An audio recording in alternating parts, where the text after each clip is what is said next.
श्री गणेशाय नमः। श्री जानकी वल्लभो विद्यते। श्री रामचरितमानस प्रथम सोपान बालकांड 125 के आगे।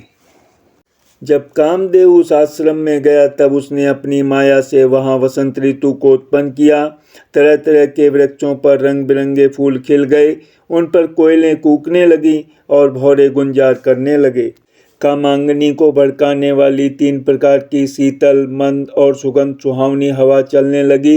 रंभा आदि नवयुवती देवंगनाएं जो सब की सब काम कला में निपुण थीं, वे बहुत प्रकार की तानों की तरंग के साथ गाने लगीं और हाथ में गेंद लेकर नाना प्रकार के खेल खेलने लगीं। कामदेव अपने इन सहायकों को देखकर बहुत प्रसन्न हुआ और फिर उसने नाना प्रकार के माया जाल किए, परंतु कामदेव की कोई भी कला मुनि पर असर न कर सकी। तब तो पापी कामदेव अपने ही नाश के भय से डर गया। लक्ष्मीपति भगवान जिसके बड़े रक्षक हों, भला उसकी सीमा मर्यादा को कोई दबा सकता है। तब अपने सहायकों समेत कामदेव ने बहुत डर कर और अपने मन में हार मानकर बहुत ही आर्त दीन वचन कहते हुए मुनि के चरणों को जा पकड़ा। नारद जी के मन में कुछ भी क्रोध न आया। उन्होंने प्रिय वचन कहकर कामदेव का समाधान किया। तब मुनि के चरणों में सिर नवाकर और उनकी आज्ञा पाकर कामदेव अपने सहायकों सहित लौट गया। देवराज इंद्र की सभा में जाकर उसने मुनि की सुशीलता और अपनी करतूत सब कही, जिसे सुनकर सबके मन में आश्चर्य हुआ और उन्होंने मुनि की बड़ाई करके श्री हरि को सिर नवाया। तब नारद जी शिव जी के पास गए। उनके मन में इस बात का अहंकार हो गया कि हमने कामदेव को जीत लिया। उन्होंने कामदेव के चरित्र शिव जी को सुनाए और महादेव जी ने उन नारद जी को अत्यंत प्रिय जानकर इस प्रकार शिक्षा दी। हे मुनि, मैं तुमसे बार बार विनती करता हूँ कि जिस तरह यह कथा तुमने मुझे सुनाई है, उस तरह भगवान श्री हरि को कभी मत सुनाना। चर्चा भी चले तब भी इसको छिपा जाना। यद्यपि शिव जी ने यह हित की शिक्षा दी, पर नारद जी को वह अच्छी न लगी। हे भरद्वाज, अब कौतुक तमाशा सुनो। हरि की इच्छा बड़ी बलवान है। श्री रामचंद्र जी जो करना चाहते हैं वही होता है। ऐसा कोई नहीं जो उसके विरुद्ध कर सके। श्री शिव जी के वचन नारद जी के मन को अच्छे नहीं लगे। तब वे वहाँ से ब्रह्मलोक को चल दिए। एक बार गान विद्या में निपुण मुनिनाथ नारद जी हाथ में सुंदर वीणा लिए हरि गुण गाते हुए क्षीर सागर को गए, जहाँ वेदों के मस्तक स्वरूप मूर्तिमान वेदांत तत्व लक्ष्मी निवास भगवान नारायण रहते हैं। रमा निवास भगवान उठकर बड़े आनंद से उनसे मिले और ऋषि नारद जी के साथ आसन पर बैठ गए। चराचर के स्वामी भगवान हंसकर बोले, हे मुनि, आज आपने बहुत दिनों पर दया की। यद्यपि श्री शिव जी ने उन्हें पहले से ही ब्रज रखा था, तो भी नारद जी ने कामदेव का सारा चरित्र भगवान को कह सुनाया। श्री रघुनाथ जी की माया बड़ी ही प्रबल है। जगत में ऐसा कौन जन्मा है जिसे वे मोहित न कर दें। भगवान रूखा मुँह करके कोमल वचन बोले, हे मुनिराज, आपका स्मरण करने से दूसरों के मोह, काम, मद और अभिमान मिट जाते हैं। फिर आपके लिए तो कहना ही क्या है। हे मुनि, सुनिए, मोह तो उसके मन में होता है जिसके हृदय में ज्ञान वैराग्य नहीं है। आप तो ब्रह्मचर्य व्रत में तत्पर और बड़े धीर बुद्धि हैं। भला कहीं आपको भी कामदेव सता सकता है। नारद जी ने अभिमान के साथ कहा, भगवान, यह सब आपकी कृपा है। करुणा निधान भगवान ने मन में विचार कर देखा कि इनके मन में गर्व के भारी वृक्ष का अंकुर पैदा हो गया है। मैं उसे तुरंत ही उखाड़ फेंकूंगा, क्योंकि सेवकों का हित करना हमारा प्रण है। मैं अवश्य ही वह उपाय करूंगा जिससे मुनि का कल्याण और मेरा खेल हो। तब नारद जी भगवान के चरणों में सिर नवाकर चले। उनके हृदय में अभिमान और भी बढ़ गया। तब लक्ष्मीपति भगवान ने अपनी माया को प्रेरित किया। अब उसकी कठिन करनी सुनो। उस हरि माया ने रास्ते में 100 योजन 400 कोस का एक नगर रचा। उस नगर की भांति भांति की रचनाएं लक्ष्मी निवास भगवान विष्णु के नगर वैकुंठ से भी अधिक सुंदर थी। उस नगर में ऐसे सुंदर नर नारी बसते थे मानो बहुत से कामदेव और उसकी स्त्री रति ही मनुष्य शरीर धारण किए हुए हो। उस नगर में शील निधि नाम का राजा रहता था, जिसके यहाँ असंख्य घोड़े, हाथी और सेना के समूह टुकड़ियां थे। उसका वैभव और विलास 100 इंद्रों के समान था। वह रूप, तेज, बल और नीति का घर था। उसके विश्वमोहिनी नाम की एक ऐसी रूपवती कन्या थी जिसके रूप को देखकर लक्ष्मी जी भी मोहित हो जाएं। वह सब गुणों की खान भगवान की माया ही थी। उसकी शोभा का वर्णन कैसे किया जा सकता है। वह राजकुमारी स्वयंवर करना चाहती थी। इससे वहाँ अगणित राजा आए हुए थे। खिलवाड़ी मुनि नारद जी उस नगर में गए और नगरवासियों से उन्होंने सब हाल पूछा। सब समाचार सुनकर वे राजा के महल में आए। राजा ने पूजा करके मुनि को आसन पर बैठाया। फिर राजा ने राजकुमारी को लाकर नारद जी को दिखलाया और पूछा कि हे नाथ, आप अपने हृदय में विचार कर इसके सब गुण दोष कहिए। उसके रूप को देखकर मुनि वैराग्य भूल गए और बड़ी देर तक उसकी ओर देखते ही रह गए। उसके लक्षण देखकर मुनि अपने आप को भी भूल गए और हृदय में हर्षित हुए, पर प्रकट रूप में उन लक्षणों को नहीं कहा। लक्षणों को सोचकर वे मन में कहने लगे कि जो इसे ब्याहेगा वह अमर हो जाएगा और रणभूमि में कोई उसे जीत न सकेगा। यह शील निधि की कन्या जिसको वरेगी, सब चर अचर जीव उसकी सेवा करेंगे।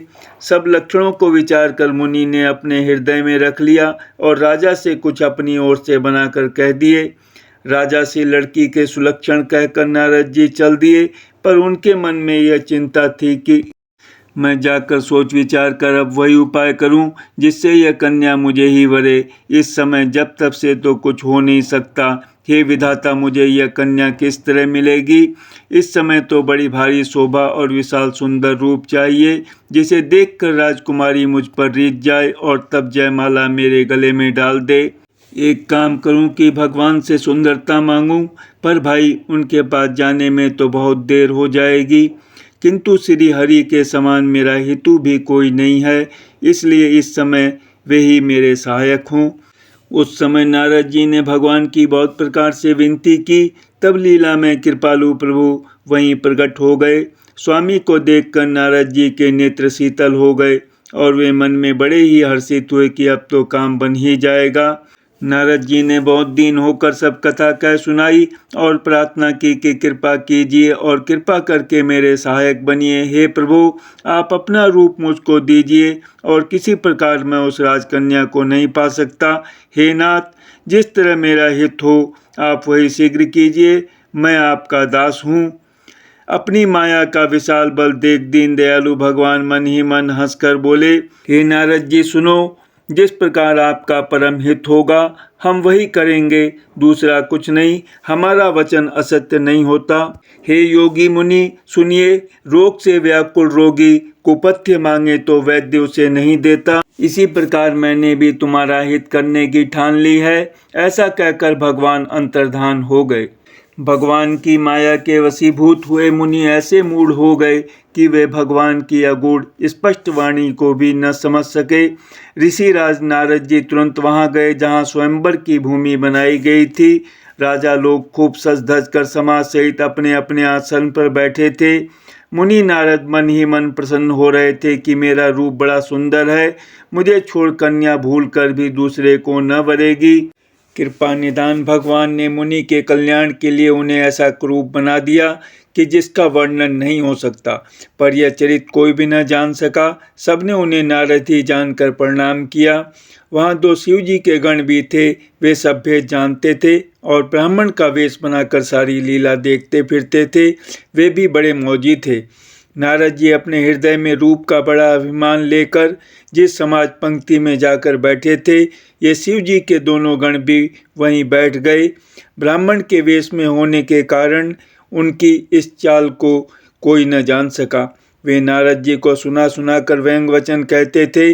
भगवान ने इनको अच्छी सुंदरता दी है, इनकी शोभा देखकर राजकुमारी रीझ ही जाएगी और हरि वानर जानकर इन्हीं को खास तौर से वरेगी।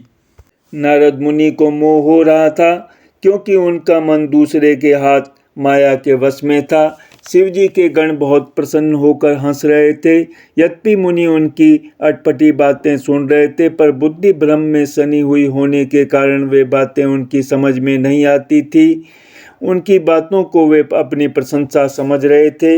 इस विशेष चरित्र को और किसी ने नहीं जाना, केवल राजकन्या ने नारद जी का वह रूप देखा। उनका बंदर का सा मुंह और भयंकर शरीर देखते ही कन्या के हृदय में क्रोध उत्पन्न हो गया।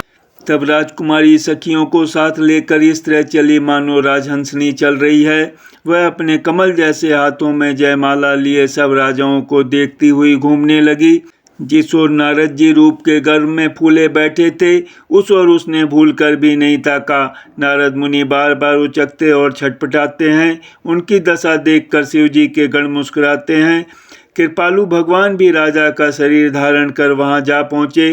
राजकुमारी ने हर्षित होकर उनके गले में जयमाला डाल दी। लक्ष्मी निवास भगवान दुल्हन को ले गए। सारी राजमंडली निराश हो गई। मोह के कारण मुनि की बुद्धि नष्ट हो गई थी। इससे वे राजकुमारी को गई देख बहुत ही विकल हो गए, मानो गांठ से छूटकर मणि गिर गई हो। तब शिव जी के गणों ने मुस्कुरा कर कहा, जाकर दर्पण में अपना मुंह तो देखिए। ऐसा कहकर वे दोनों बहुत भयभीत होकर भागे। मुनि ने जल में झांक कर अपना मुंह देखा। अपना रूप देखकर उनका क्रोध बहुत बढ़ गया। उन्होंने शिव जी के उन गणों को अत्यंत कठोर शाप दिया, तुम दोनों कपटी और पापी, जाकर राक्षस हो जाओ। तुमने हमारी हंसी की, उसका फल चखो। अब फिर किसी मुनि की हंसी करना। मुनि ने फिर जल में देखा तो उन्हें अपना असली रूप प्राप्त हो गया। तब भी उन्हें संतोष नहीं हुआ। उनके होठ फड़क रहे थे और मन में क्रोध भरा था। तुरंत ही वे भगवान कमलापति के पास चले। मन में सोचते जाते थे, जाकर या तो शाप दूंगा या प्राण दे दूंगा। उन्होंने जगत में मेरी हंसी कराई। दैत्यों के शत्रु भगवान हरि उन्हें बीच रास्ते में ही मिल गए। साथ में लक्ष्मी जी और वही राजकुमारी थीं। देवताओं के स्वामी भगवान ने मीठी वाणी में कहा, हे मुनि, व्याकुल की तरह कहाँ चले। ये सब सुनते ही नारद को बड़ा क्रोध आया। माया के वशीभूत होने के कारण मन में चेत नहीं रहा। मुनि ने कहा, तुम दूसरों की संपदा नहीं देख सकते, तुम्हारे ईर्ष्या और कपट बहुत हैं। समुद्र मथते समय तुमने शिव जी को बावला बना दिया और देवताओं को प्रेरित करके उन्हें विषपान कराया। असुरों को मदिरा और शिव जी को विष देकर तुमने स्वयं लक्ष्मी और सुंदर मणि ले ली। तुम बड़े धोखेबाज और मतलबी हो, सदा कपट का व्यवहार करते हो। तुम परम स्वतंत्र हो, सिर पर तो कोई है नहीं, इससे जब जो मन को भाता है वही करते हो। भले को बुरा और बुरे को भला कर देते हो। हृदय में हर्ष विषाद कुछ भी नहीं लाते। सबको ठग ठग कर परख गए हो और अत्यंत निडर हो गए हो। इसी से ठगने के काम में मन में सदा उत्साह रहता है। शुभ अशुभ कर्म तुम्हें बाधा नहीं देते। अब तक तुमको किसी ने ठीक नहीं किया था, अब कि तुमने अच्छे घर बना दिया है। मेरे जैसे जबरदस्त आदमी से छेड़खानी की है, अतः अपने किए का फल अवश्य पाओगे। जिस शरीर को धारण करके तुमने मुझे ठगा है, तुम भी वही शरीर धारण करो, यह मेरा शाप है। तुमने हमारा रूप बंदर का सा बना दिया था, इससे बंदर ही तुम्हारी सहायता करेंगे। मैं जिस स्त्री को चाहता था उससे मेरा वियोग कराकर तुमने मेरा बड़ा अहित किया है। इससे तुम भी स्त्री के वियोग में दुखी होगे। सांप को सिर पर चढ़ाकर हृदय में हर्षित होते हुए प्रभु ने नारद जी से बहुत विनती की और कृपा निदान भगवान ने अपनी माया की प्रबलता खींच ली। जब भगवान ने अपनी माया को हटा लिया तब वहाँ न लक्ष्मी ही रह गई न राजकुमारी ही। तब मुनि ने अत्यंत भयभीत होकर श्री हरि के चरण पकड़ लिया और कहा, हे शरणागत के दुखों को हरने वाले, मेरी रक्षा कीजिए। हे कृपालु, मेरा शाप मिथ्या हो जाए। तब दीनों पर दया करने वाले भगवान ने कहा कि ये सब मेरी ही इच्छा से हुआ है। मुनि ने कहा, मैंने आपको अनेक खोटे वचन कहे हैं, मेरे पाप कैसे मिटेंगे। भगवान ने कहा, जाकर शंकर जी के सतनाम का जप करो, इससे हृदय में तुरंत शांति होगी। शिव जी के समान मुझे कोई प्रिय नहीं है, इस विश्वास को भूलकर भी न छोड़ना। हे मुनि, पुरारी शिव जी जिस पर कृपा नहीं करते वह मेरी भक्ति नहीं पाता। हृदय में ऐसा निश्चय करके जाकर पृथ्वी पर विचरो। अब मेरी माया तुम्हारे निकट नहीं आवेगी। बहुत प्रकार से मुनि को समझा बुझाकर ढाढ़स देकर तब प्रभु अंतर्ध्यान हो गए और नारद जी श्री रामचंद्र जी के गुणों का गान करते हुए सत्यलोक ब्रह्मलोक को चले। शिव जी के गणों ने जब मुनि को मोह रहित और मन में बहुत प्रसन्न होकर मार्ग में जाते हुए देखा तब वे अत्यंत भयभीत होकर नारद जी के पास आए और उनके चरण पकड़कर दीन वचन बोले, हे मुनिराज, हम ब्राह्मण नहीं हैं, शिव जी के गण हैं। हमने बड़ा अपराध किया जिसका फल हमने पा लिया। हे कृपालु, अब साप दूर करने की कृपा कीजिए। दीनों पर दया करने वाले नारद जी ने कहा, तुम दोनों जाकर राक्षस हो, तुम्हें महान ऐश्वर्य, तेज और बल की प्राप्ति हो। तुम अपनी भुजाओं के बल से जब सारे विश्व को जीत लोगे तब भगवान विष्णु मनुष्य का शरीर धारण करेंगे। युद्ध में श्री हरि के हाथ से तुम्हारी मृत्यु होगी जिससे तुम मुक्त हो जाओगे और फिर संसार में जन्म नहीं लोगे। वे दोनों मुनि के चरणों में सिर नवाकर चले और समय पाकर राक्षस हुए। देवताओं को प्रसन्न करने वाले, सज्जनों को सुख देने वाले और पृथ्वी का भार हरण करने वाले भगवान ने एक कल्प में इसी कारण मनुष्य का अवतार लिया था। इस प्रकार भगवान के अनेकों सुंदर, सुखदायक और अलौकिक जन्म और कर्म है। प्रत्येक कल्प में जब जब भगवान अवतार लेते हैं और नाना प्रकार की सुंदर लीलाएं करते हैं तब तब मुनीश्वरों ने परम पवित्र काव्य रचना करके उनकी कथाओं का गान किया है और भांति भांति के अनुपम प्रसंगों का वर्णन किया है जिनको सुनकर समझदार विवेकी लोग आश्चर्य नहीं करते। श्री हरि अनंत हैं, उनका कोई पार नहीं पा सकता और उनकी कथा भी अनंत है। सब संत लोग उसे बहुत प्रकार से कहते सुनते हैं। श्री रामचंद्र जी के सुंदर चरित्र करोड़ कल्पों में भी गाए नहीं जा सकते। शिव जी कहते हैं कि हे पार्वती, मैंने यह बतलाने के लिए इस प्रसंग को कहा कि ज्ञानी मुनि भी भगवान की माया से मोहित हो जाते हैं। प्रभु कौतुकी लीलामय हैं और शरणागत का हित करने वाले हैं। वे सेवा करने में बहुत सुलभ और सब दुखों के हरने वाले हैं। देवता, मनुष्य और मुनियों में ऐसा कोई नहीं है जिसे भगवान की महान बलवती माया मोहित न कर दे। मन में ऐसा विचार कर उस महामाया के स्वामी प्रेरक श्री भगवान का भजन करना चाहिए। हे गिरिराज कुमारी, अब भगवान के अवतार का वह दूसरा कारण सुनो। मैं उसकी विचित्र कथा विस्तार करके कहता हूँ जिस कारण से जन्म रहित, निर्गुण और रूप रहित अव्यक्त सच्चिदानंद घन ब्रह्म अयोध्यापुरी के राजा हुए। जिन प्रभु श्री रामचंद्र जी को तुमने भाई लक्ष्मण जी के साथ मुनियों का सा वेश धारण किए वन में फिरते देखा था, और हे भवानी, जिनके चरित्र देखकर सती के शरीर में तुम ऐसी बावली हो गई थी कि अब भी तुम्हारे उस बावलेपन की छाया नहीं मिटती, उन्हीं के भ्रम रूपी रोग के हरण करने वाले चरित्र सुनो।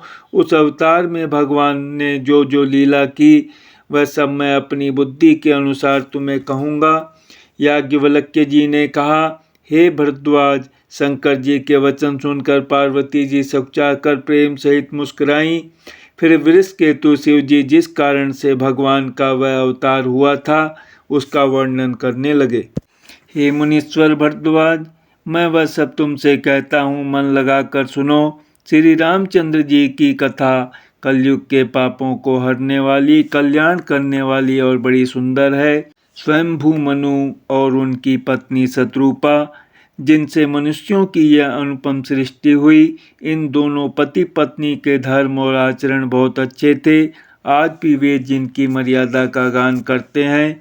राजा उत्तानपाद उनके पुत्र थे, जिनके पुत्र प्रसिद्ध हरि भक्त ध्रुव जी हुए।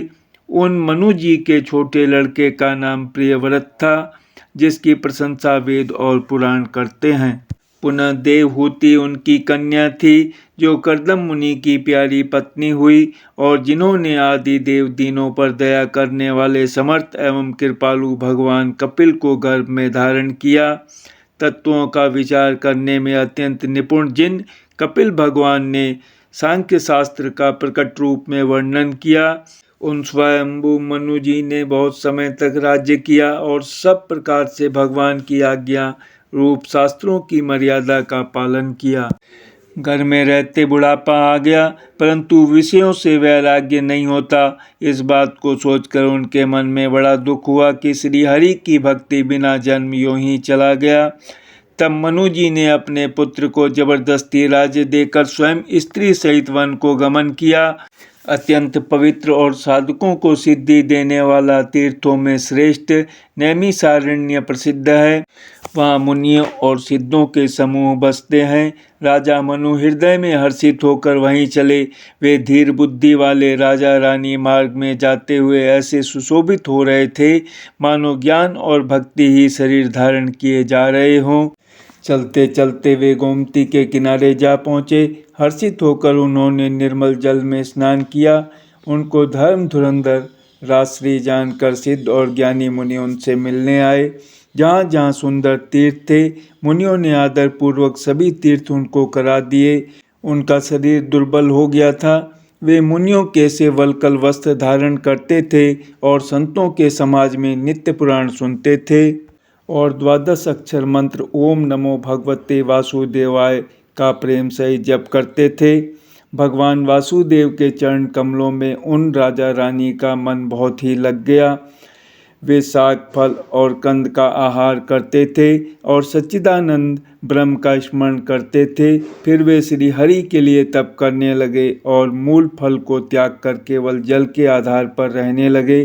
हृदय में निरंतर यही अभिलाषा हुआ करती कि हम कैसे उन परम प्रभु को आँखों से देखें जो निर्गुण अखंड अनंत और अनादि हैं और परमार्थवादी ब्रह्मज्ञानी तत्ववेता लोग जिनका चिंतन किया करते हैं, जिन्हें वेद नेति नेति यह भी नहीं कहकर निरूपण करते हैं, जो आनंद स्वरूप उपाधि रहित और अनुपम हैं एवं जिनके अंश से अनेकों शिव ब्रह्मा और विष्णु भगवान प्रकट होते हैं।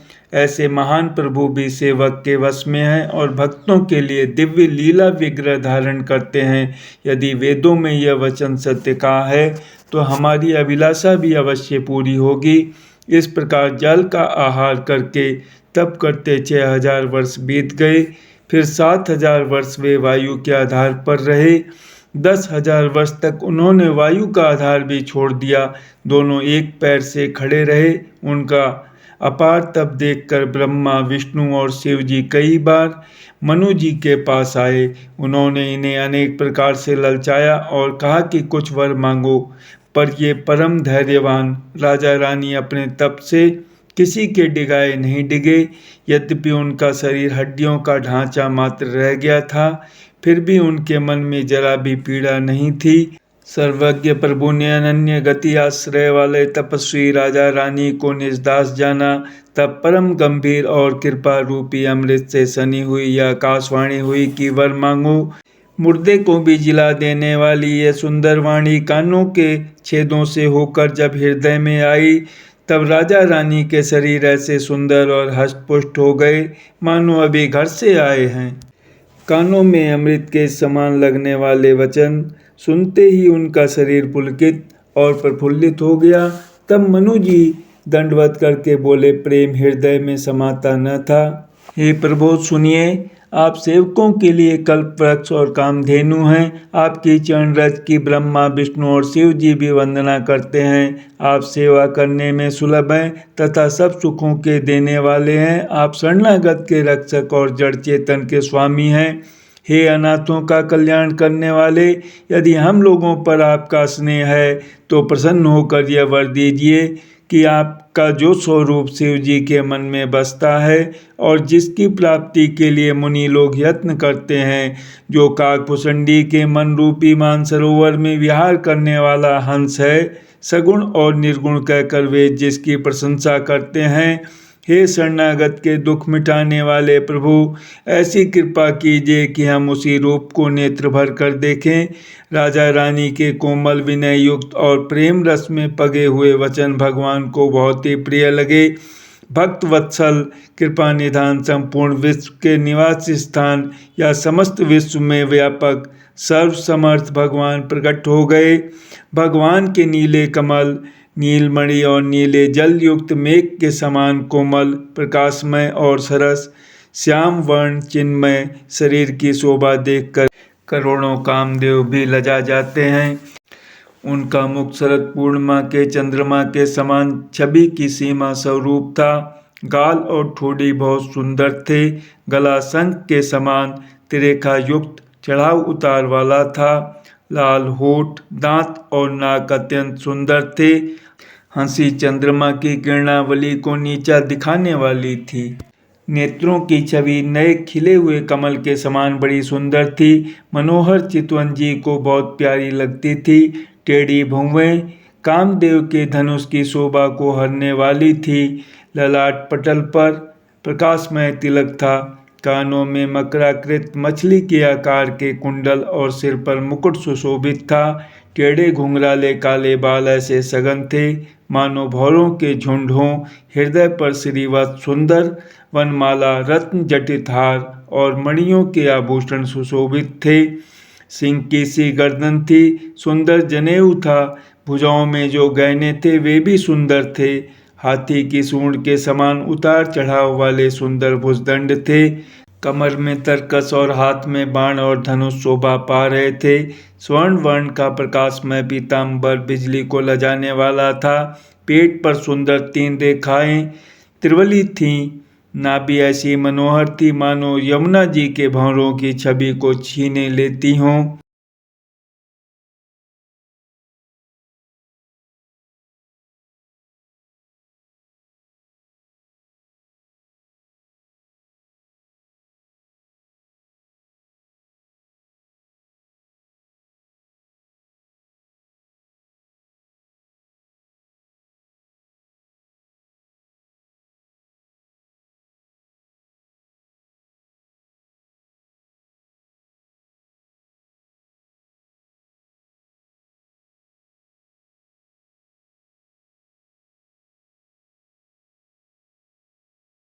जिनमें मुनियों के मन रूपी भौरे बसते हैं। भगवान के उन चरण कमलों का तो वर्णन ही नहीं किया जा सकता। भगवान के बाएं भाग में सदा अनुकूल रहने वाली शोभा की राशि जगत की मूल कारण रूपा आदि शक्ति श्री जानकी जी सुशोभित हैं। जिनके अंत से गुणों की खान अगणित लक्ष्मी, पार्वती और ब्रह्माणी त्रिदेवों की शक्तियां उत्पन्न होती हैं तथा जिनकी बाहों के इशारे से ही जगत की रचना हो जाती है, वही भगवान की स्वरूपा शक्ति श्री सीता जी श्री रामचंद्र जी की बाईं ओर स्थित हैं। शोभा के समुद्र श्री हरि के रूप को देखकर मनु शत्रुपा नेत्रों के पट पलकें रोके हुए एकटक स्तब्ध रह गए। उस अनुपम रूप को वे आदर सहित देख रहे थे और देखते देखते अघाते ही न थे। आनंद के अधिक वश में हो जाने के कारण उन्हें अपने देह की सुधि भूल गई। वे हाथों से भगवान के चरण पकड़कर दंड की तरह सीधे भूमि पर गिर पड़े। कृपा की राशि प्रभु ने अपने कर कमलों से उनके मस्तकों का स्पर्श किया और उन्हें तुरंत ही उठा लिया। फिर कृपा निदान भगवान बोले, मुझे अत्यंत प्रसन्न जानकर और बड़ा भारी दानी मानकर जो मन को भाए वही वर मांग लो। प्रभु के वचन सुनकर दोनों हाथ जोड़कर और धीरज धरकर राजा ने कोमल वाणी कही, हे नाथ, आपके चरण कमलों को देखकर अब हमारी सारी मनः कामनाएं पूरी हो गईं। फिर भी मन में एक बड़ी लालसा है, उसका पूरा होना सहज भी है और अत्यंत कठिन भी, इसी से उसे कहते नहीं बनता। हे स्वामी, आपके लिए तो उसका पूरा करना बहुत सहज है, पर मुझे अपनी कृपणता दीनता के कारण वह अत्यंत कठिन मालूम होता है। जैसे कोई दरिद्र कल्प वृक्ष को पाकर भी अधिक द्रव्य मांगने में संकोच करता है क्योंकि वह उसके प्रभाव को नहीं जानता, वैसे ही मेरे हृदय में संशय हो रहा है। हे स्वामी, आप अंतर्यामी हैं, इसलिए उसे जानते ही हैं। मेरा वह मनोरथ पूरा कीजिए। भगवान ने कहा, हे राजन, संकोच छोड़कर मुझसे मांगो, तुम्हें न दे सकूं ऐसा मेरे पास कुछ भी नहीं है। राजा ने कहा, हे दानियों के शिरोमणि, हे कृपा निदान, हे नाथ, मैं अपने मन का सच्चा भाव कहता हूँ कि मैं आपके समान पुत्र चाहता हूँ। प्रभु से भला क्या छिपाना। राजा की प्रीति देखकर और उनके अमूल्य वचन सुनकर करुणा निदान भगवान बोले, ऐसा ही हो। हे राजन, मैं अपने समान दूसरा कहाँ जाकर खोजूं? अतः स्वयं ही आकर तुम्हारा पुत्र बनूंगा। शत्रुपा जी को हाथ जोड़े देखकर भगवान ने कहा, हे देवी, तुम्हारी जो इच्छा हो सो वर मांग लो। शत्रुपा ने कहा, हे नाथ, चतुर राजा ने जो वर मांगा, हे कृपालु, वह मुझे बहुत ही प्रिय लगा। परंतु हे प्रभु, बहुत ढिठाई हो रही है। यद्यपि हे भक्तों का हित करने वाले, वह ढिठाई भी आपको अच्छी ही लगती है। आप ब्रह्मा आदि के भी पिता, उत्पन्न करने वाले, जगत के स्वामी और सबके हृदय के भीतर के जानने वाले ब्रह्म हैं। ऐसा समझने पर मन में संदेह होता है, फिर भी प्रभु ने जो कहा वही प्रमाण सत्य है। मैं तो यह मांगती हूँ कि हे नाथ, आपके जो निज जन हैं, वे जो अलौकिक अखंड सुख पाते हैं और जिस परम गति को प्राप्त होते हैं, हे प्रभु, वही सुख, वही गति, वही भक्ति, वही अपने चरणों में प्रेम, वही ज्ञान और वही रहन सहन कृपा करके हमें दीजिए। रानी की कोमल गूढ़ और मनोहर श्रेष्ठ वाक्य रचना सुनकर कृपा के समुद्र भगवान कोमल वचन बोले, तुम्हारे मन में जो कुछ इच्छा है वह सब मैंने तुमको दिया, इसमें कोई संदेह न समझना। हे माता, मेरी कृपा से तुम्हारा अलौकिक ज्ञान कभी नष्ट न होगा। तब मनु ने भगवान के चरणों की वंदना करके फिर कहा, हे प्रभु, मेरी एक विनती और है। आपके चरणों में मेरी वैसी ही प्रीति हो जैसी पुत्र के लिए पिता की होती है। चाहे मुझे कोई बड़ा भारी मूर्ख ही क्यों न कहे, जैसे मणि के बिना सांप और जल के बिना मछली नहीं रह सकती, वैसे ही मेरा जीवन आपके अधीन रहे, आपके बिना न रह सके। ऐसा वर मांगकर राजा भगवान के चरण पकड़े रह गए। तब दया के निदान भगवान ने कहा, ऐसा ही हो। अब तुम मेरी आज्ञा मानकर देवराज इंद्र की राजधानी अमरावती में जाकर वास करो। हे तात, वहाँ स्वर्ग के बहुत से भोग भोग कर कुछ काल बीत जाने पर तुम अवध के राजा होगे, तब मैं तुम्हारा पुत्र होऊंगा। इच्छा निर्मित मनुष्य रूप सजकर मैं तुम्हारे घर प्रकट होऊंगा। हे तात, मैं अपने अंशों सहित देह धारण करके भक्तों को सुख देने वाले चरित्र करूंगा। जिन चरित्रों को बड़े भाग्यशाली मनुष्य आदर सहित सुनकर ममता और मद त्याग कर भवसागर से तर जाएंगे। आदि शक्ति यह मेरी स्वरूप भूता माया भी, जिसने जगत को उत्पन्न किया है, अवतार लेगी। इस प्रकार मैं तुम्हारी अभिलाषा पूरी करूँगा। मेरा प्रण सत्य है, सत्य है, सत्य है। कृपा निदान भगवान बार बार ऐसा कहकर अंतर्धान हो गए। वे स्त्री पुरुष राजा रानी भक्तों पर कृपा करने वाले भगवान को हृदय में धारण करके कुछ काल तक उस आश्रम में रहे। फिर उन्होंने समय पाकर सहज ही बिना किसी कष्ट के शरीर छोड़कर अमरावती इंद्र की पुरी में जाकर वास किया। याज्ञवल्क्य जी कहते हैं, हे भरद्वाज, इस अत्यंत पवित्र इतिहास को शिव जी ने पार्वती से कहा था। अब श्री राम के अवतार लेने का दूसरा कारण सुनो। मास पारायण, पांचवा विश्राम। हे मुनि, वह पवित्र और प्राचीन कथा सुनो जो शिवजी ने पार्वती से कही थी। संसार में प्रसिद्ध एक कैकेय देश है, वहाँ सत्यकेतु नाम का राजा रहता था, राज्य करता था। वह धर्म की धुरी को धारण करने वाला, नीति की खान, तेजस्वी, प्रतापी, सुशील और बलवान था। उसके 2 वीर पुत्र हुए जो सब गुणों के भंडार और बड़े ही रणधीर थे। राज्य का उत्तराधिकारी जो बड़ा लड़का था, उसका नाम प्रताप भानु था। दूसरे पुत्र का नाम अरिमर्दन था, जिसकी भुजाओं में अपार बल था और जो युद्ध में पर्वत के समान अटल रहता था। भाई भाई में बड़ा मेल और सब प्रकार के दोषों और छलों से रही सच्ची प्रीति थी। राजा ने जेठे पुत्र को राज्य दे दिया और आप भगवान के भजन के लिए वन को चल दिया। जब प्रताप भानु राजा हुआ, देश में उसकी दुहाई फिर गई। वह वेद में बताई हुई विधि के अनुसार उत्तम रीति से प्रजा का पालन करने लगा। उसके राज्य में पाप का कहीं लेश भी नहीं रह गया। राजा का हित करने वाला और शुक्राचार्य के समान बुद्धिमान धर्मरुचि नामक उसका मंत्री था। इस प्रकार बुद्धिमान मंत्री और बलवान तथा वीर भाई के साथ ही स्वयं राजा भी बड़ा प्रतापी और रणधीर था। साथ में अपार चतुरंगिनी सेना थी जिसमें असंख्य योद्धा थे जो सबके सब रण में जूझ मरने वाले थे। अपनी सेना को देखकर राजा बहुत प्रसन्न हुआ और घमाघम नगाड़े बजने लगे। दिग्विजय के लिए सेना सजाकर वह राजा शुभ दिन मुहूर्त साध कर और डंका बजाकर चला। जहाँ तहाँ बहुत सी लड़ाइयाँ हुई। उसने सब राजाओं को बलपूर्वक जीत लिया।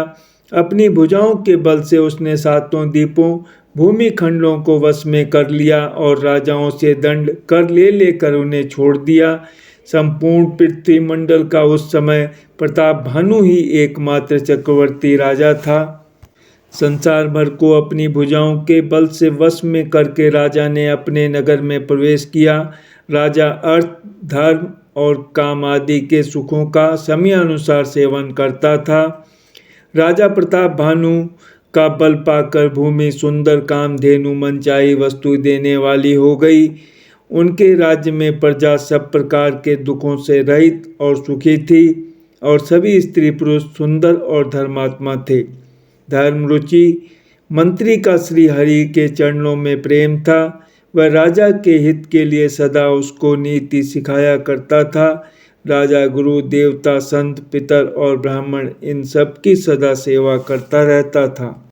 वेदों में राजाओं के जो धर्म बताए गए हैं राजा सदा आदर पूर्वक और सुख मानकर उन सब का पालन करता था। प्रतिदिन अनेक प्रकार के दान देता और उत्तम शास्त्र वेद और पुराण सुनता था। उसने बहुत सी बावलियाँ, कुएं, तालाब, फुलवाड़ियाँ, सुंदर बगीचे, ब्राह्मणों के लिए घर और देवताओं के सुंदर विचित्र मंदिर सब तीर्थों में बनवाए। वेद और पुराणों में जितने प्रकार के यज्ञ कहे गए हैं राजा ने एक एक करके उन सब यज्ञों को प्रेम सहित हजार हजार बार किया। राजा के हृदय में किसी फल की टोक कामना न थी। राजा बड़ा ही बुद्धिमान और ज्ञानी था। वह ज्ञानी राजा कर्म, मन और वाणी से जो कुछ भी धर्म करता था सब भगवान वासुदेव के अर्पित करके करता था। एक बार वह राजा एक अच्छे घोड़े पर सवार होकर शिकार का सब सामान सजाकर विंध्याचल के घने जंगल में गया और वहां उसने बहुत से उत्तम उत्तम हिरण मारे। राजा ने वन में फिरते हुए एक सूअर को देखा। दांतों के कारण वह ऐसा दिख पड़ता था मानो चंद्रमा को ग्रस कर मुंह में पकड़कर राहु वन में आ छिपा हो। चंद्रमा बड़ा होने से उसके मुंह में समाता नहीं है और मानो क्रोधवश वह भी उसे उगलता नहीं है। यह तो सूअर के भयानक दांतों की शोभा कही गई। इधर उसका शरीर भी बहुत विशाल और मोटा था। घोड़े की आहट पाकर वह घुरघुराता हुआ कान उठाए चौकन्ना होकर देख रहा था। नील पर्वत के शिखर के समान विशाल शरीर वाले उस सूअर को देखकर राजा घोड़े को चाबुक लगाकर तेजी से चला और उसने सूअर को ललकारा कि अब तेरा बचाव नहीं हो सकता। अधिक शब्द करते हुए घोड़े को अपनी तरफ आता देखकर सूअर पवन वेग से भाग चला। राजा ने तुरंत ही बाण को धनुष पर चढ़ाया। सूअर बाण को देखते ही धरती में दुबक गया। राजा तक तक कर तीर चलाता है परंतु सूअर छल करके शरीर को बचाता जाता है। वह पशु कभी प्रकट होता और कभी छिपता हुआ भागा जाता था और राजा भी क्रोध के वश उसके साथ पीछे लगा चला जाता था। सूअर बहुत दूर ऐसे घने जंगल में चला गया जहाँ हाथी घोड़े का निबाह गम नहीं था। राजा बिल्कुल अकेला था और वन में क्लेश भी बहुत था। फिर भी राजा ने उस पशु का पीछा नहीं छोड़ा। राजा को बड़ा धैर्यवान देखकर सूअर भागकर पहाड़ की एक गहरी गुफा में जा घुसा। उसमें जाना कठिन देखकर राजा को बहुत पछताकर लौटना पड़ा, पर उस घोर वन में वह रास्ता भूल गया। बहुत परिश्रम करने से थका हुआ और घोड़े समेत भूख प्यास से व्याकुल राजा नदी तालाब खोजता खोजता पानी बिना बेहाल हो गया। वन में फिरते फिरते उसने एक आश्रम देखा। वहाँ कपट से मुनि का वेश बनाए एक राजा रहता था, जिसका देश राजा प्रताप भानु ने छीन लिया था और जो सेना को छोड़कर युद्ध से भाग गया था।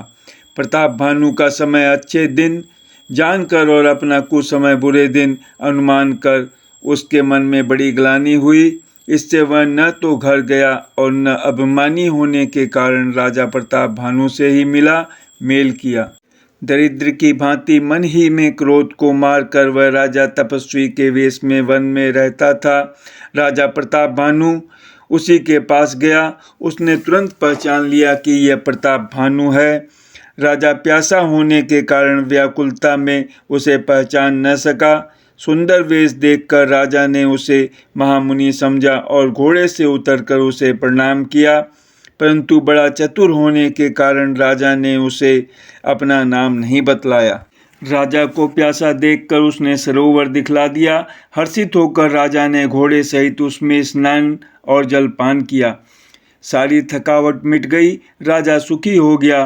तब तपस्वी उसे अपने आश्रम में ले गया और सूर्यास्त का समय जानकर उसने राजा को बैठने के लिए आसन दिया। फिर वह तपस्वी कोमल वाणी से बोला, तुम कौन हो? सुंदर युवक होकर जीवन की परवाह न करके वन में अकेले क्यों फिर रहे हो?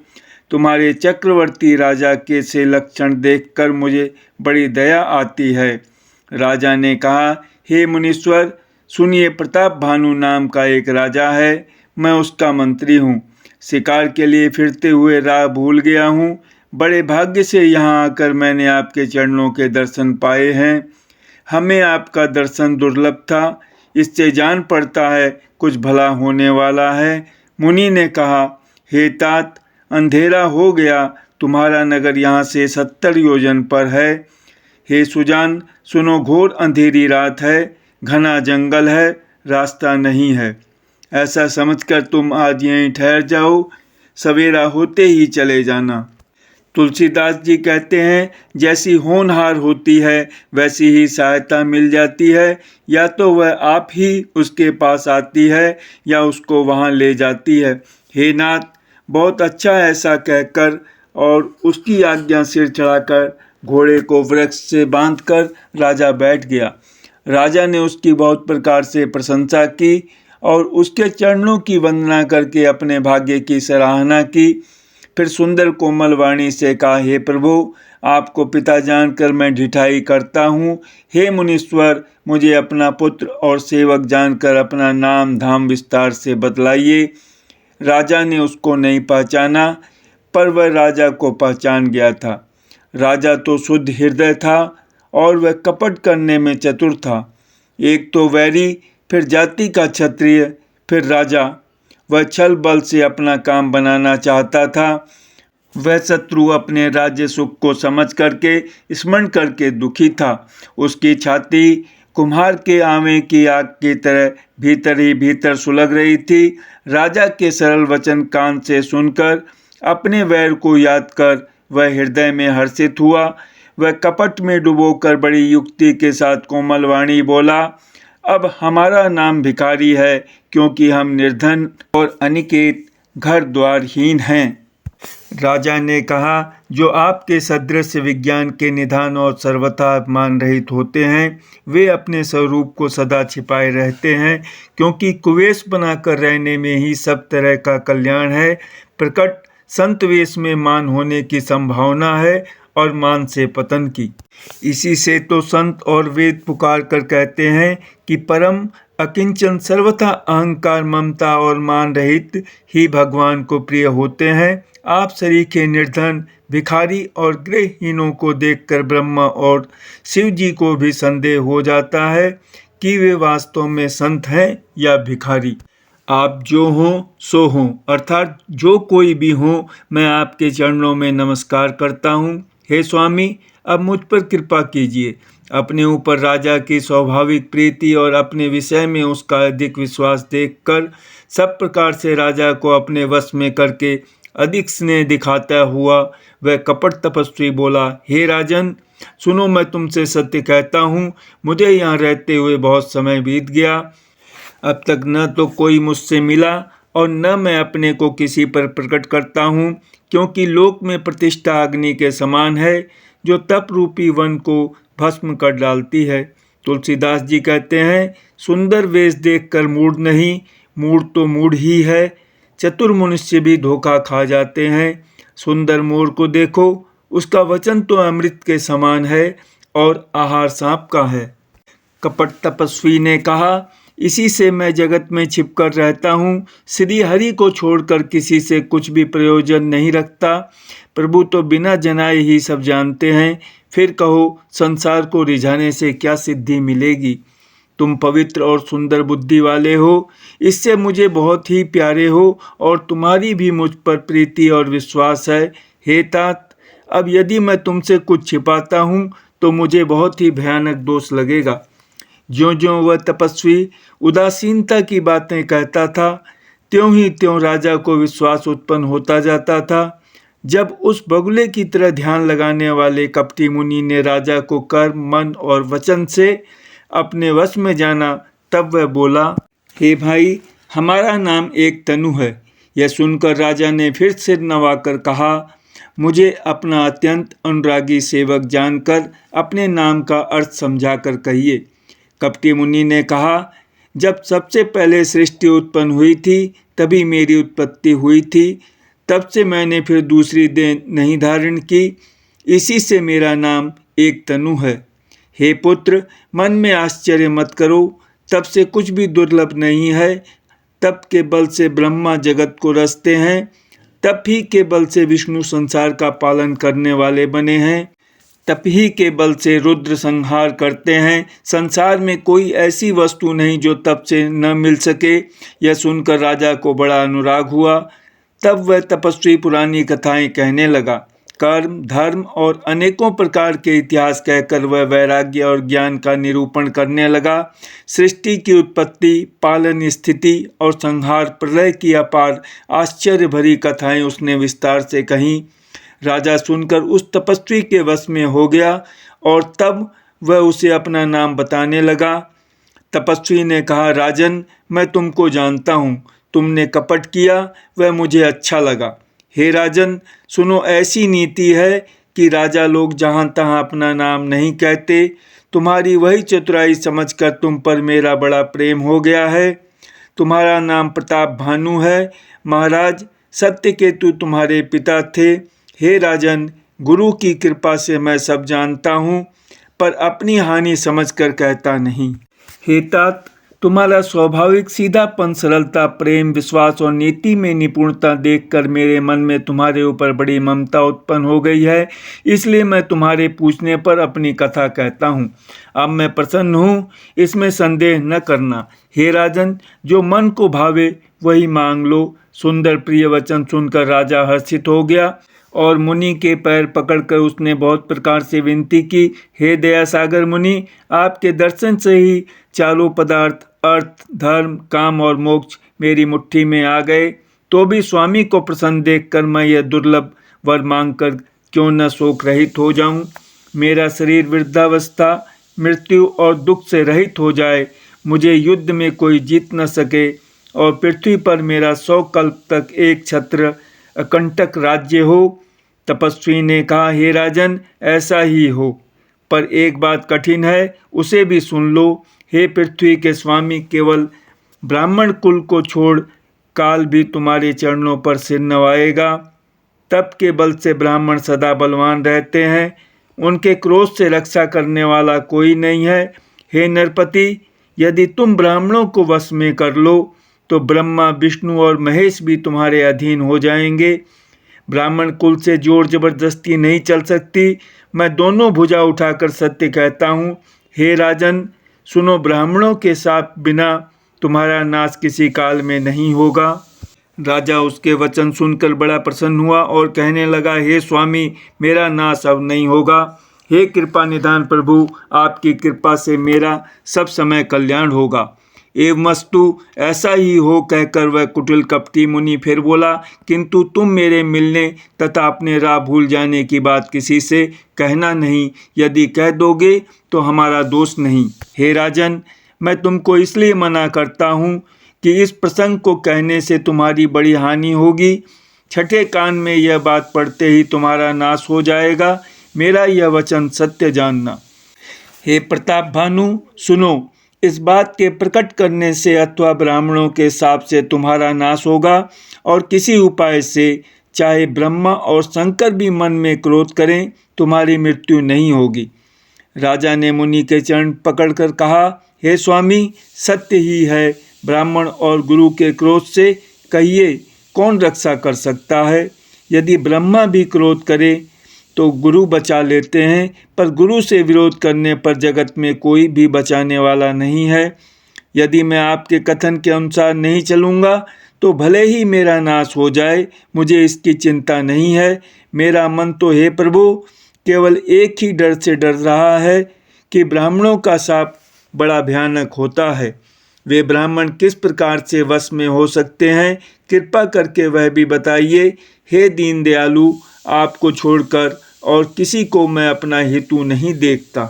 तपस्वी ने कहा, हे राजन, सुनो, संसार में उपाय तो बहुत हैं, पर वे कष्ट साध्य हैं, बड़ी कठिनता से बनने में आते हैं, और इस पर भी सिद्ध हो या न हो उनकी सफलता निश्चित नहीं है। हाँ, एक उपाय बहुत सहज है, परंतु उसमें भी एक कठिनता है।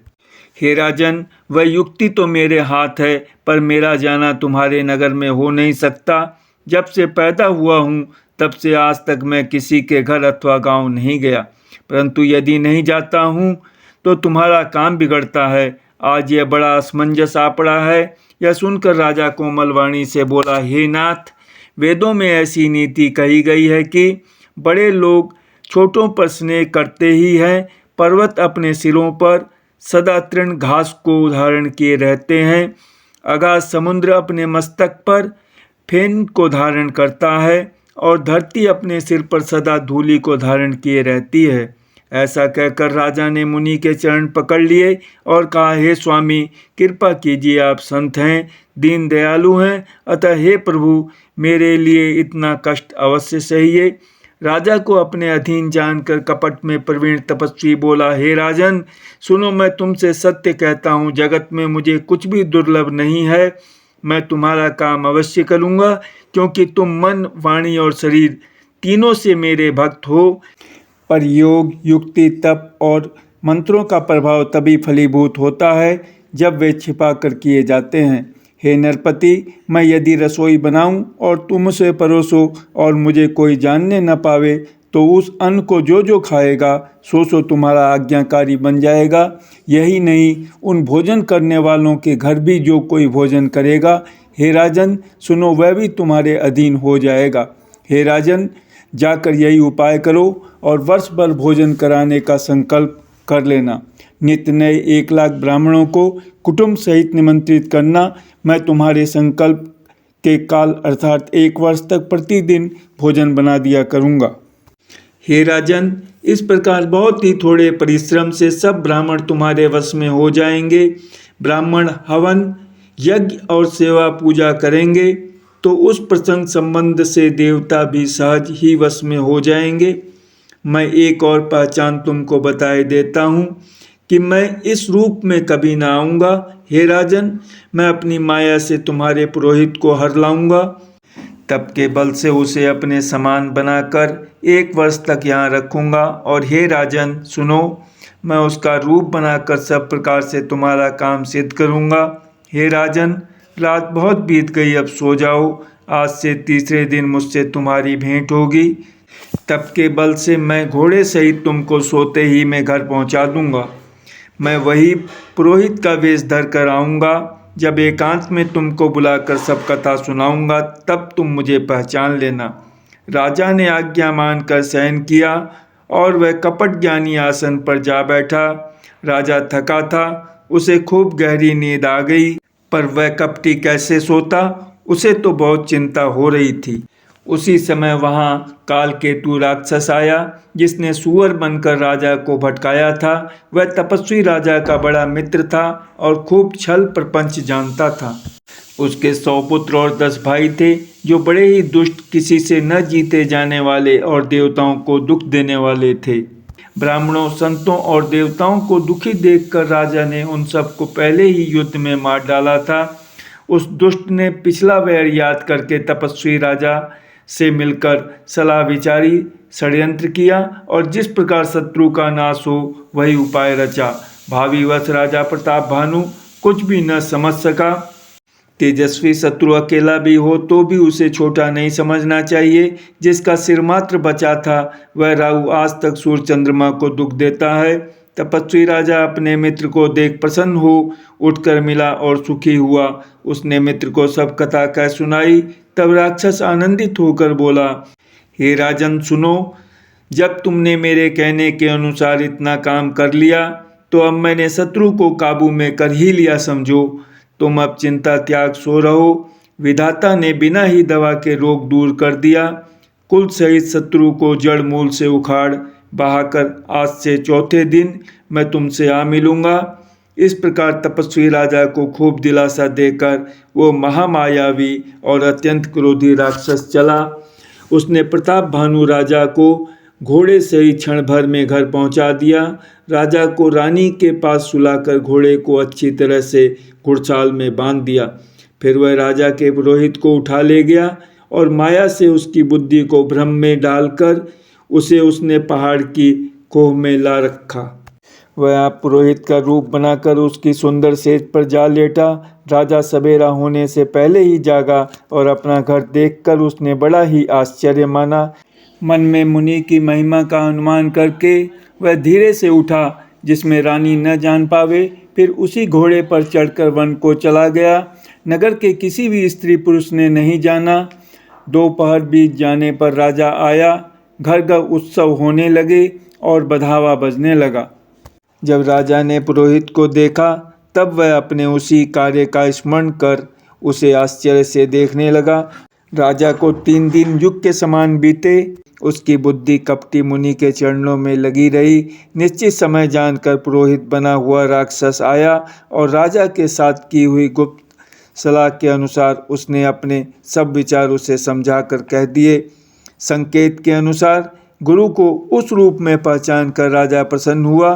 ब्रह्मवश उसे चेत न रहा कि यह तापस मुनि है या कालकेतु राक्षस। उसने तुरंत 1 लाख उत्तम ब्राह्मणों को कुटुंब सहित निमंत्रण दे दिया। पुरोहित ने 6 रस और 4 प्रकार के भोजन जैसा कि वेदों में वर्णन है बनाए। उसने मायामयी रसोई तैयार की और इतने व्यंजन बनाए जिन्हें कोई गिन नहीं सकता। अनेक प्रकार के पशुओं का मांस पकाया और उसमें उस दुष्ट ने ब्राह्मणों का मांस मिला दिया। सब ब्राह्मणों को भोजन के लिए बुलाया और चरण धोकर आदर सहित बैठाया।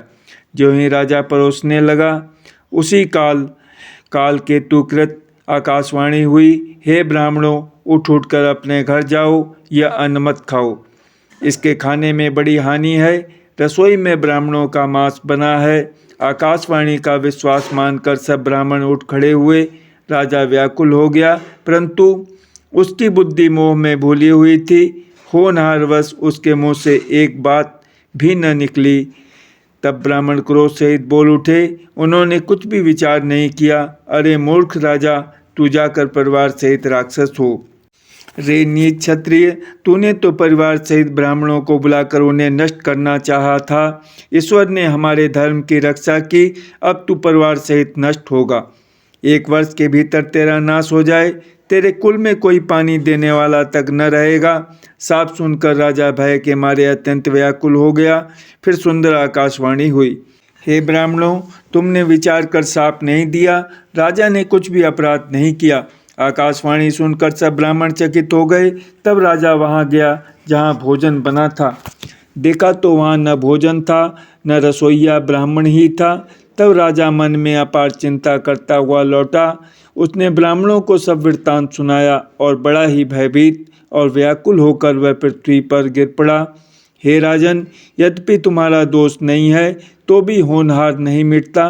ब्राह्मणों का शाप बहुत ही भयानक होता है, यह किसी तरह भी टाले टल नहीं सकता। ऐसा कहकर सब ब्राह्मण चले गए। नगर निवासियों ने जब यह समाचार पाया तो वे चिंता करने और विधाता को दोष देने लगे, जिसने हंस बनाते बनाते कौवा कर दिया। ऐसे पुण्यात्मा राजा को देवता बनाना चाहिए था, सो राक्षस बना दिया। पुरोहित को उसके घर पहुंचाकर असुर कालकेतु ने कपटी तपस्वी को खबर दी। उस दुष्ट ने जहां तहां पत्र भेजे, जिससे सब वैरी राजा सेना सजा सजा कर चढ़ दौड़े और उन्होंने डंका बजाकर नगर को घेर लिया। नित्य प्रति अनेक प्रकार से लड़ाई होने लगी। प्रताप भानु के सब योद्धा सूरवीरों की करनी करके रण में जूझ मरे। राजा भी भाई सहित खेत रहा। सत्यकेतु के कुल में कोई नहीं बचा। ब्राह्मणों का शाप झूठा कैसे हो सकता था। शत्रु को जीतकर नगर को फिर से बसाकर सब राजा विजय और यश पाकर अपने अपने नगर को चले गए। याज्ञवल्क्य जी कहते हैं, हे भरद्वाज सुनो, विधाता जब जिसके विपरीत होते हैं तब उसके लिए धूल सुमेरु पर्वत के समान भारी और कुचल डालने वाली, पिता यम के समान काल रूप और रस्सी सांप के समान काट खाने वाली हो जाती है। जय श्री राम।